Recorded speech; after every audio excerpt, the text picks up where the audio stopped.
Papa, maman, chère, honorable, chère excellence, votre satisfaction est notre devoir. Oji mamacita, Oji mamacita, tu es tant de qui de moi de nous pour toi je t'ai redessus massa.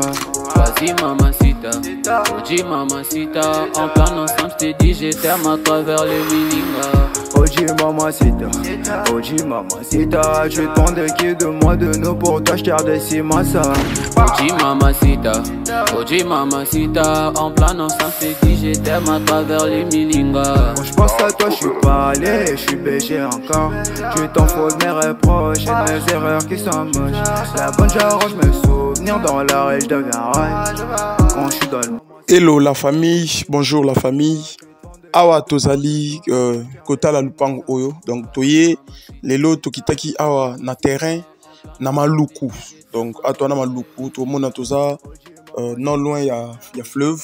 Donc toza fleuve ya ngwane zo monana mais toye kota la lupango oyo to bandana na kolakisa lupango to ta na lupango tina suka et puis ne to robeta lisolo ya quartier.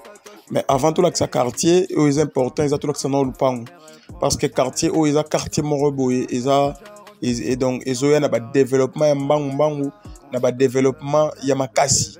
Donc, il y a un autre baki, tout le monde qui présente le pan, après le pan, les casicos, la présentation, il y a quartier. Donc, awa, tout le monde a commis dans maluku, tout le monde présente le pan, oyo, ils ont 20 mètres de largeur. Donc 20 mètres de largeur. Et puis, ils ont 65 mètres de longueur. La bandeli, le pan, ils ont 20 mètres de largeur, 65 mètres de longueur. Et avec possibilité, il y a redivisé en haut par D. Donc, parce que déjà, Mkolo na yango azoteka une partie, donc la moitié. Ils ont 20 mètres sur 32 et demi. La bandeli, Lupangu Mobimba est à 20 mètres fois 65. Et propriétaire Azoteka la moitié. Donc, Obanda na miro ezomona na kuna liboso otangi 20 mètres. Olekinda kwa munene dans Nairobi. Obanda miro ezomona na kuna liboso. Avenue Musu eza dans Lupangu eza entre deux avenues. Avenue Otobanda ki côté là na avenue Oya miro wana. Obanda na mur. Si place to telemi ana ba fleur oyo eza 32 mètres et demi. Maintenant largeur na yango nde eza 20 mètres. Donc nous pango eza lokola 20 mètres sur 32 mètres et demi. Donc yango nde oyo eza na marché pour na lelo. Donc touché yango na prix à $10,000 à discuter. Donc awa toza na quartier Mangengenge. Donc toana maluku na quartier Mangengenge. Omona fleuve yango wana na sekuna nyonso etondi na bandaku bomona batol ezazaza na basekuna.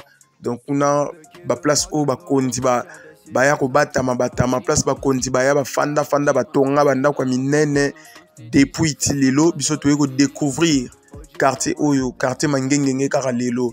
Donc ezana ba quartier mususu oyo kana matoyi mais soki oyeyo moko moni pour comprendre que Kinshasa ezakaka auto ebaka la te mais Kinshasa échangea déjà. Donc awa toza toujours dans phénomène ya relaxa quartier. Donc tozo tambola malé mais pour la relaxa bino que maluku eza déjà habité et puis quartier auto zali Mangengenge eza na maluku centre.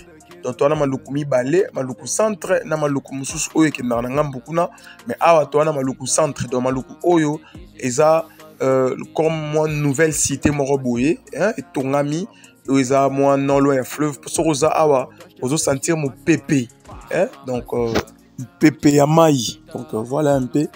Et toza na quartier moronde tozo ba toujours que eza quartier moro déjà habitable. Donc le pan on a bisonné na lobaki. Ils ont 20 mètres sur 32,5. Donc 20 mètres sur 32 et demi. Ils ont Mounene, ils ont Moulaï et ils ont un quartier moro habitable. Donc tu continues toujours comme ça que tu as un quartier Mangengenge, quartier où ils ont vraiment habitable et ils ont quartier moro ils ont isolé, ils ont quartier moro ils ont très bien. Donc c'est aussi sur là que ça baningande batongi torobima. Relaxa pe nzela auto côté la kitina arrêt ndenge makambu ezali. Donc bachango 10 000 $ à discuter. Dans le bien, ils ont 20 sur 32,5. Donc au-delà, il y a 600 mètres carrés. Donc tu as 650 mètres carrés comme ça. Donc ils ont vraiment, et le romoro, il y a bien, ils ont qui sont reçus au Rotonga, Malembe, calmement. La quartier, il y a bien Oyo. Donc voilà. Quartier Ndengezali, Bazali, Fandara déjà. Donc Marambutu, ils ont calme. Donc voilà, en attendant, bozota la quartier Tito Bima, tozo zela, toke kuta na arrêt pour to megampe kobeta lisusu. Donc pour na mutu nyonso o akoza intéressé nde to salara toujours numéro na biso eza affiché wana. Benga biso to kutana, to visiter, to solo là. Et puis au monde mikanda, ba mamnyo so ndenge ezali. Après là, to ba comment est-ce que to kuki ko passer na vente. Donc voilà, bonne chance à tout le monde. Na batnyos o bazala intéressé. Donc voilà, tous autres cabino, tous continuer avec sa quartier, mais tous autres cabino et puis tous autres kende nabiso. Donc merci à tout le monde.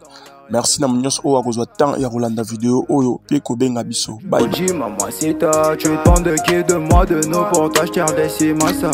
Vas-y mamacita, Oji mamacita, en plan ensemble je t'ai dit je t'aime à travers le Milinga.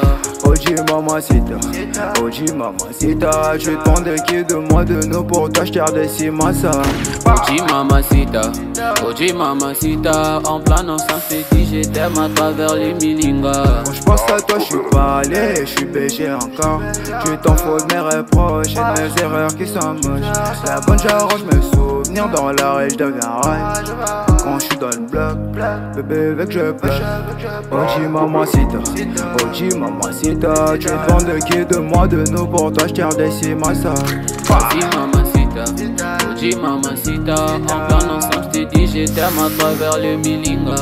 Oji mamacita, tu demandes de qui de moi de nous pour t'acheter des simasa. Oji mamacita, en plan ensemble je t'ai dit je t'aime à travers le Milinga. Oji mamacita.